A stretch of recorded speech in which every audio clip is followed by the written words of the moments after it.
Mais au bout d'un certain temps, le torrent fut à sec, parce qu'il n'avait pas plu dans le pays. Alors le Seigneur adressa la parole à Élie. « En route, lui dit-il, va dans la ville de Sarepta, proche de Sidon, pour y habiter. J'ai commandé à une veuve de là-bas de te donner à manger. » Élie se mit donc en route pour Sarepta. Lorsqu'il arriva à l'entrée de la ville, il vit une veuve en train de ramasser du bois. Il l'appela et lui dit « Apporte-moi, je te prie, un peu d'eau à boire. » Elle partit en chercher, mais il la rappela et lui dit « Apporte-moi aussi un morceau de pain. » « Par le Seigneur vivant, ton Dieu, je te jure que je n'ai pas de pain, lui répondit-elle. Il ne me reste qu'une poignée de farine dans un bol et un peu d'huile dans un pot. Je suis venue ramasser quelques bouts de bois. Je vais aller préparer ce qu'il nous reste pour mon fils et pour moi. Et quand nous l'aurons mangé, nous n'aurons plus qu'à mourir. » « N'aie pas peur, lui dit Élie. Va et fais comme tu l'as dit. Seulement, tu me prépareras d'abord une petite galette de pain que tu m'apporteras. Ensuite, tu en feras une pour toi et une pour ton fils. » En effet, voici ce que déclare le Seigneur, Dieu d'Israël. La farine ne manquera pas dans le bol. L'huile ne manquera pas dans le pot, jusqu'à ce que le Seigneur fasse tomber la pluie sur la terre. La femme alla faire ce qu'Élie lui avait dit. Et ils eurent à manger pendant longtemps, elle et son fils, ainsi que le prophète. La farine ne manqua pas dans le bol, ni l'huile dans le pot, conformément à ce qu'Élie avait annoncé de la part du Seigneur.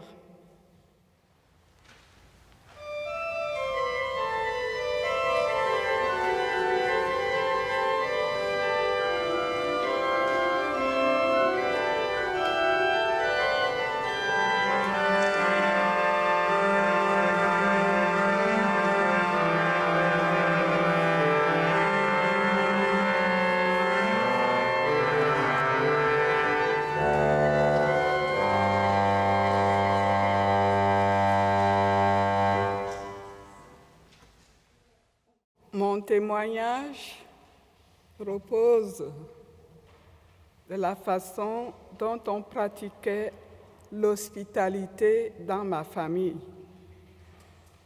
Selon mes souvenirs d'enfant, dans notre maison, pour pratiquer l'hospitalité, c'était devenu un défi quotidien. Nous n'étions jamais à table. La famille nucléaire, comme on appelle ici. Dans notre maison, il y avait toujours des gens qui arrivaient à l'improviste. Chez nous, on dit « les je m'invite ».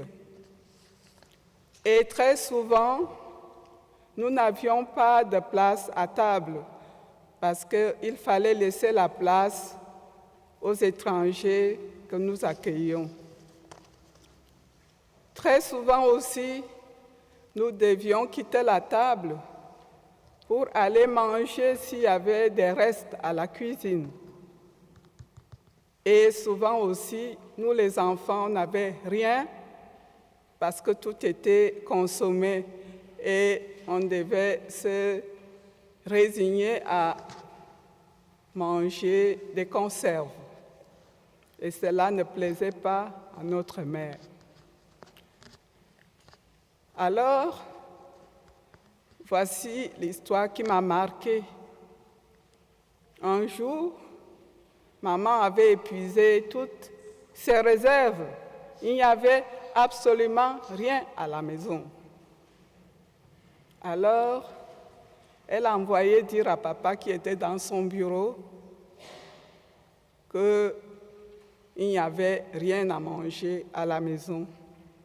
Elle ne s'inquiétait pas spécialement pour ses enfants, mais pour tous ceux qui arrivaient à l'improviste, qu'est-ce qu'ils vont dire si la table du pasteur n'a pas de quoi nourrir? Alors, le maître de maison n'a rien fait. Au bout d'un moment, elle s'est impatientée et elle est venue elle-même frapper à la porte et lui crier derrière la porte parce que papa n'aimait pas être dérangé quand il était dans son bureau. Il n'y a vraiment rien à manger aujourd'hui. Que vais-je faire? Alors, on a vu la porte s'ouvrir, le pasteur prendre la clé de l'église et sortir, sans rien dire. Alors, maman était de plus en plus désemparée. Mais vers midi, quelque chose s'est passé.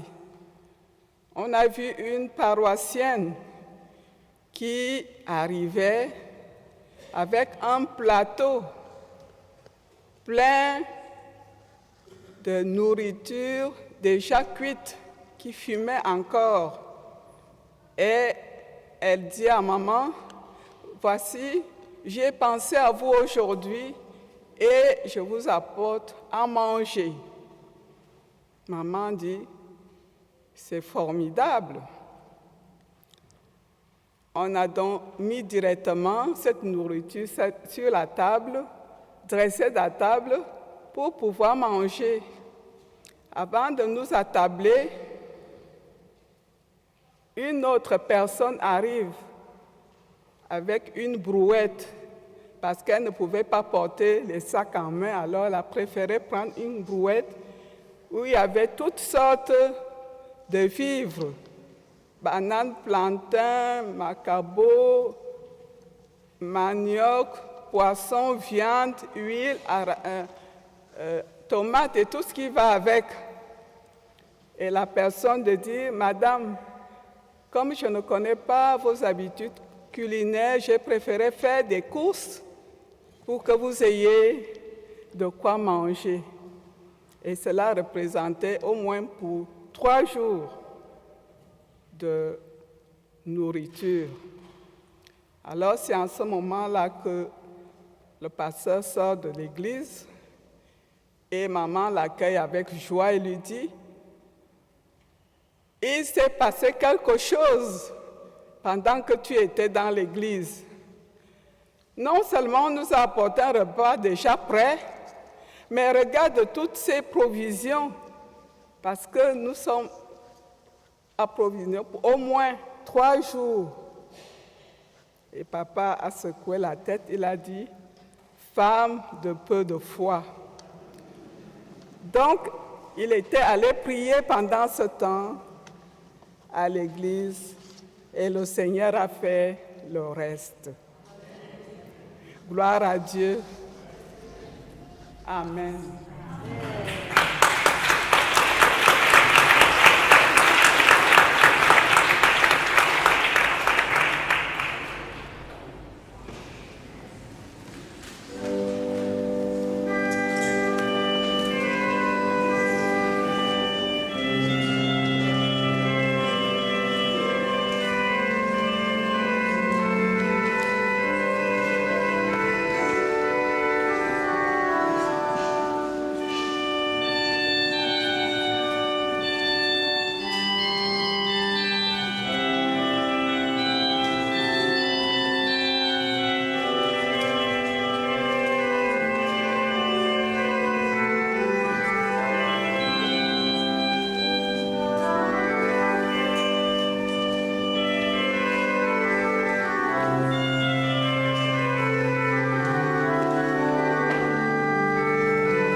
après la Bible ou avec la Bible, le journal. Vous connaissez? Très intéressant. Sécurité nationale en péril à cause d'une Putzfrau. Oui, vraiment, notre pays est rempli d'étrangers. Il n'y a même plus de place assise dans les trains. Les prisons sont remplies d'étrangers. Dans les écoles, le niveau scolaire baisse à cause de tous ces gamins. Les étrangers viennent ici et ils prennent notre travail. Nos jeunes n'ont pas d'avenir, c'est marqué. Les caisses sont vides à cause des étrangers. No future. On ne trouve plus d'appartements à loyer raisonnable. Et puis, ils sont bruyants et parfois les odeurs. Mais qu'est-ce que je sens ici? Ah, c'est lui. So, she thinks that it's because of us, strangers, that she has many problems. It seems no place to sit in the trains because of us, strangers. Standards going down in schools because of us, strangers. Strangers being a threat to everything, to jobs, to money, and to the future of this country. Oh, the smell. It may be from me, but what do you expect? I've been sleeping on the streets for several days now. I have found no proper place to wash myself. I came here to this country as a stranger, hoping to find a new and dignified life. But now I feel so unwelcome and unwanted. I had to leave my own country 2 years ago because of political tensions. My life was under threat by my own government. After much struggle, I landed here in this country. I have nowhere to go, and I really don't know what to do. Bien sûr, s'il dort dans la rue depuis plusieurs nuits, sans pouvoir se laver ou se nourrir, il dit qu'il est parti de son pays il y a 2 ans, parce que sa vie était en danger et qu'il arrive ici sans savoir où aller. J'en étais sûre. Encore un extrémiste politique ou un terroriste. No, no, no. I'm not a terrorist. But that's what my government thinks. In fact, I used to be a human rights activist. I belonged to a minority ethnic community in my own country. When I spoke against my government for human rights violation, the government said I was a terrorist. They wanted to kill me. And that's why I had to escape. Bon, c'est le gouvernement de son pays qui dit qu'il est un terroriste, qu'il menace l'État. Il fait partie d'une minorité ethnique et il s'investit dans la défense des droits humains. C'est pour ça qu'on veut le tuer. Mais qui es-tu? Un nouveau prophète? Ben, des gens comme toi ne sont pas vraiment les bienvenus ici. Nous sommes un pays en paix et puis nous avons nos problèmes.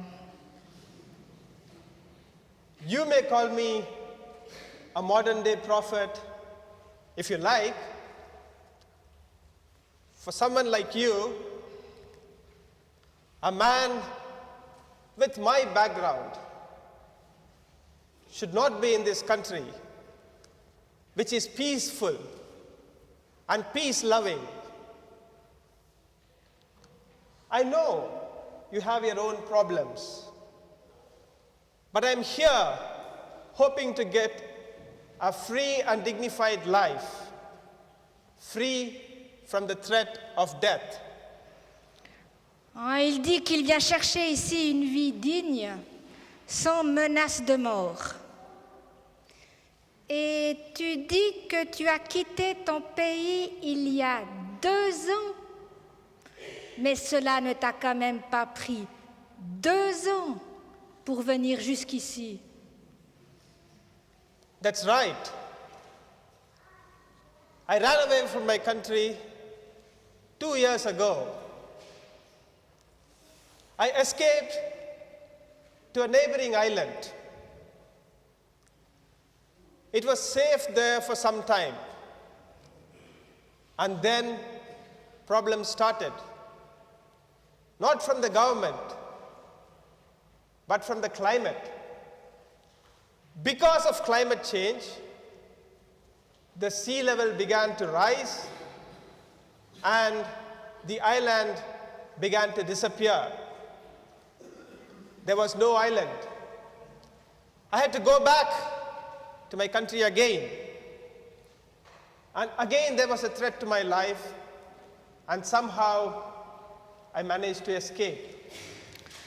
Oui, alors il raconte qu'il a dû quitter son pays il y a 2 ans, qu'il est allé dans une île voisine, mais le niveau de la mer a augmenté. Et en fait, c'est un réfugié climatique. Non, mais Élie, c'était aussi un réfugié climatique, hein, c'était la sécheresse. Mais là, trop d'eau. Alors on l'a renvoyé dans son pays puisqu'il n'était pas du coin. Non mais, qu'est-ce qu'on peut faire? Moi je trouve qu'on peut accepter les choses comme elles sont, sans se poser de questions. But madam, how can you accept things as they are? How can you be quiet when you see people being tortured and killed on a daily basis? My own parents and 2 of my children were killed in front of my own eyes. One day, my brothers just disappeared. My wife and children are still stuck in the country. They cannot escape, and they are in hiding in our own country. If no one speaks, the worst will happen. Someone has to take a risk. C'est trop. Il raconte des histoires. C'est trop. Il dit, mais comment est-ce qu'on peut être tranquille quand des gens sont torturés et tués chaque jour? Dans sa famille, ses parents et 2 de ses enfants ont été tués devant lui. Ses frères ont disparu. Sa femme et ses autres enfants se cachent. Et si personne ne dit rien, quelqu'un doit prendre le risque de parler. Mais comment faire? Les gens comme toi viennent chez nous à cause de leurs problèmes, mais aussi pour vivre une vie de rêve. Et puis, quand on est gentil avec eux, ils en veulent encore plus. Il n'y a pas assez de place ni de ressources ici. Sorry. You say that we come not just with problems, but with dreams. Is it wrong for a refugee to have dreams? And you say, when you are nice, we demand more and try and take advantage. I did not mean to offend you. You need to understand that I am not in this country by choice. It's because of difficult circumstances. I left my wife and children behind against my will. Do I not have the right to dream of a life with dignity and safety? Is this not God's world anyway? And come on, this country is more fortunate than several other countries. What is the harm in helping strangers? Il ne veut pas m'offenser, mais il insiste que ce n'est pas son choix d'être ici. Il a laissé femme et enfants. N'a-t-il pas le droit de vivre une vie digne dans ce monde créé par Dieu? Et il dit que ce pays est plus riche que beaucoup d'autres pays. Quel mal y aurait-il à aider les étrangers? Écoute, tu ne comprends pas. Nous sommes dans une situation politique et financière fragile. Toujours plus d'impôts, de frais d'assurance maladie. N'oubliez pas d'aller voter. De chômage. Nous devons garder nos ressources pour nous. I know. You need to take care of your own people. I know that the prices of taxes and insurances are high here. But everything is high here. But I'm only asking you to grant me safety. If you give me the opportunity, I can work and earn for myself and take care of my family. You say you cannot spend your resources on strangers, but strangers are also humans. We welcome you when you come to our own countries. We do not discriminate. In fact, we think of you as guests. Look at the story of Prophet Elijah. Why can't you be like the widow of Zarephath, who helped to save his life, though she had only little resources? Like you, she was hesitant at first. But then, she took a risk and helped Elijah, even though she thought that she and her son were going to die.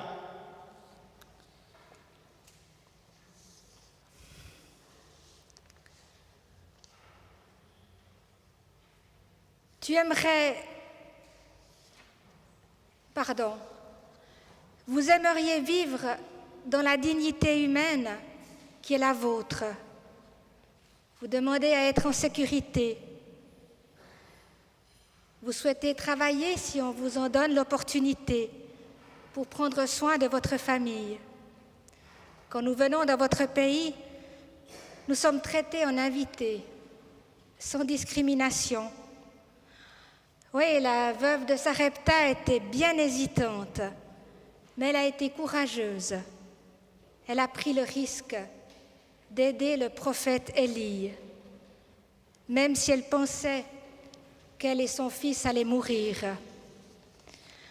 Vous me demandez de prendre des risques, seulement des mots. Étranger, ce qui vous est arrivé pourrait aussi m'arriver à moi et à ma famille. Vous êtes courageux. Moi, je vis dans la peur de perdre, de mourir, trop jeune ou trop vieille. Vous avez tout perdu. Je veux bien partager le peu que j'ai, ce qui est déjà beaucoup pour vous.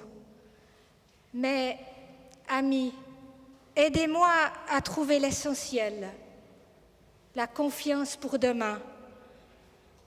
Ce que je peux vous donner devienne par la grâce de Dieu et notre engagement assez pour nous deux. I know you live in fear of losing everything that you have. You're taking a risk by helping me. But I'm happy that you're willing to share the little that you have. I also trust that tomorrow, by the grace of God, your gift will be enough, not just for me, but for the both of us. My name is Sonia. What is your name? My name is Peniel. Peniel. Would you like to come to my place and we shall have a meal together? Oh, merci Madame Sonia.